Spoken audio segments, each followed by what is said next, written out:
ఇక మరో మంత్రి పదవి కోసం బెర్తు ఖరారు చేసిండ్రు రాష్ట్ర ప్రభుత్వం. ముఖ్యమంత్రి అంటే ఆధ్వర్యంలో 18 మంత్రులకు అవకాశం ఉంటే ఇప్పటి వరకు 15 మంది ఉన్నారు. తర్వాత ఇప్పుడు ఒక మంత్రిని తీసుకుంటే 16 మంది అవుతారు. ఆ 16వ మంత్రే అజారుద్దీన్, మాజీ క్రికెటర్, భారత క్రికెట్ జట్టుకు సారథిగా అంటే కెప్టెన్గా వ్యవహరించినటువంటి అజారుద్దీన్ అయితే జూబ్లీ హిల్స్ ఎన్నికల్లో గతంలో పోటీ చేసిండు, ఓడిపోయిండు. 2023 ఎలక్షన్లో పోటీ చేసి ఓడిపోయిండు. కాకపోతే ఏంటంటే ఇప్పుడు మళ్ళీ ఆయనని బరిలో దించుతారనేటువంటి కూడా ప్రచారం కూడా జరిగింది. ఈ నేపథ్యంలో మొత్తం మీద అనూహ్యంగా మైనార్టీలకు ఎవరైతే ముస్లింలకు కనీసం ఒక్క మంత్రి పదవి కూడా లేదు, తర్వాత వాళ్ళకు ప్రాతినిధ్యమే లేదు, అక్కడ ఎమ్మెల్యేలు లేకుండా చేసినారు, తర్వాత ఇక్కడ మంత్రులు కూడా లేరు, ఎమ్మెల్సీలు కూడా లేరని చెప్పేసి ఆరోపణ చేస్తూ ఉంది బీఆర్ఎస్.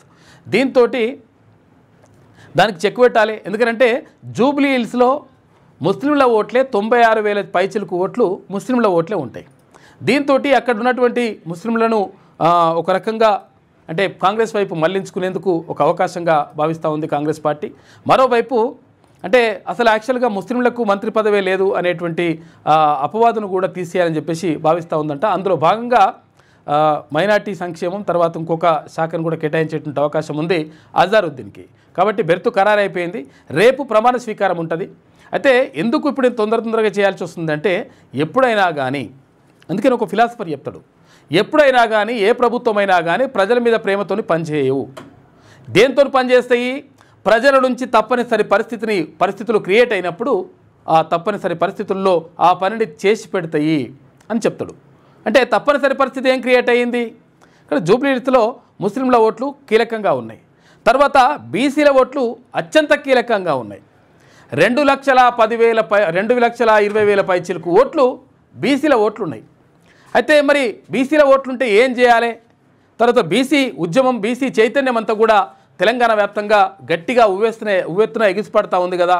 మరి ఎట్లా పరిస్థితి? వేరేటోళ్ళని పెడితే ఆగమైతట్టుందని చెప్పేసి ఆ నేపథ్యంలోనే అక్కడ నవీన్ యాదవ్కి అంటే ఒక బీసీ సామాజిక వర్గానికి చెందినటువంటి నవీన్ యాదవ్కి ఆ టికెట్ ఇచ్చింది కాంగ్రెస్ పార్టీ. ఇక తర్వాత బీఆర్ఎస్ అయితే గతంలో అంటే అక్కడ ఎమ్మెల్యేగా ఉండి తర్వాత అకాల మరణం చెందినటువంటి మాగంటి గోపీనాథ్ సతీమణి సునీతను పెట్టినరు. తర్వాత భారతీయ జనతా పార్టీ నుంచి దీపక్ రెడ్డి, ఇట్లా ఏ పార్టీలు ఆ పార్టీలు చేసినా కానీ కాంగ్రెస్ పార్టీ ఇటువంటి నిర్ణయాలు ఎందుకు తీసుకుంటా ఉంది అంటే డెఫినెట్గా ప్రజలని తమ వైపు తిప్పుకునేందుకు కాంగ్రెస్ పార్టీ ప్రయత్నం చేస్తూ ఉంది. అందులో భాగంగానే ఇక్కడ జూబ్లీ హిల్స్లో టికెట్ బీసీకి ఇవ్వడం కానీ, తర్వాత ఇప్పుడు ఇక్కడ అజారుద్దీన్కి మంత్రి మండలిలో చోటు కల్పించడం కానీ ఈ కార్యక్రమాలన్నీ కూడా సజావుగా సాగిపోతూ ఉన్నాయి. ఎందుకు సాగిపోతాయి అంటే ప్రజల్లో చైతన్యం వచ్చినప్పుడు, ప్రజల్లో ఒక బలమైనటువంటి వాదం వినిపిస్తున్నప్పుడు తప్పకుండా తప్పనిసరి పరిస్థితుల్లో ఆయా ప్రభుత్వాలు అటువంటి నిర్ణయాలు తీసుకుంటాయి. కాబట్టి ఈ నిర్ణయాలు తీసుకోవడానికి ఇది కారణం.